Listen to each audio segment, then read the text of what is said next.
வணக்கம் நண்பர்களே. சில பேரை பார்த்தீங்கன்னா தெரியும், சாமி மேலே கோவப்படுறது. அட போயா, சாமியாவது புதமாவது கோவிலா.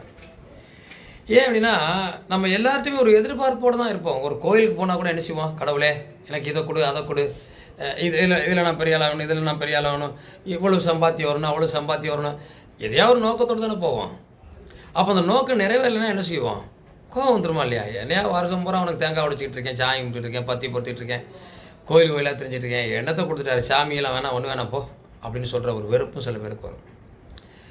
இந்த சாமி மீது ஒரு நெருக்கமான பாசமும் வெறுப்பும் எப்படி வரும்னா, அதுக்கு பேர் குரு சண்டால யோகம் அப்படின்னு சொல்லுவாங்க.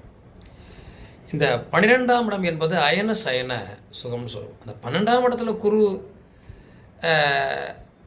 ராகு சேர்ந்துருந்தா ஒரு காலகட்டங்களில் ரொம்ப வெறுத்து அப்புறம் சாமி மேலே ரொம்ப அதிபக்தியாக இருப்பாங்க.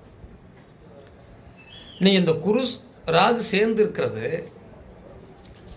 5ஆம் இடம் தான் குலசாமி தெய்வம்னு சொல்லுவோம். அந்த 5ஆம் இடத்து அதிபதி நீசமாகி பக்கரமாகி இருப்பது இவர்களுக்கெல்லாம் கடவுள் மீது ஒரு பெரிய நம்பிக்கை வருவதில்லை. கடவுள்கிட்ட நான் போனால் அது என்ன தருது, என்ன தந்துச்சு, ஒன்றுமே தராத சாமியை போய் நான் கும்பிட. பல வருஷமாக நீங்கள் சொன்னா நானும் போய் கும்பிட்டேன், அந்த சாமி ஒன்றுமே தரலையே, ஏமாத்துதே, இப்படிப்பட்ட எண்ணங்கள்லாம் வரும்.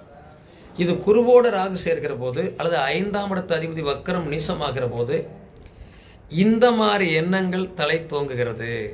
சாமி மீது கோபம் வருது, சாமியை திட்ட சொல்லுது, சாமிலாம் இருக்கான்னு சொல்லுது, கடவுள் இருந்தால் ஏன் எனக்கு இப்படி நடக்குன்னு சொல்லுது.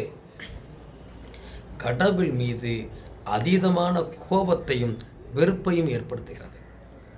இது நம்ம ஜாதகத்தில் கிரகத்தினுடைய இணைவுகள், கிரகத்தினுடைய பார்வைகளை வச்சே இந்த விஷயத்தை கண்டுபிடிச்சிடலாம். நன்றி.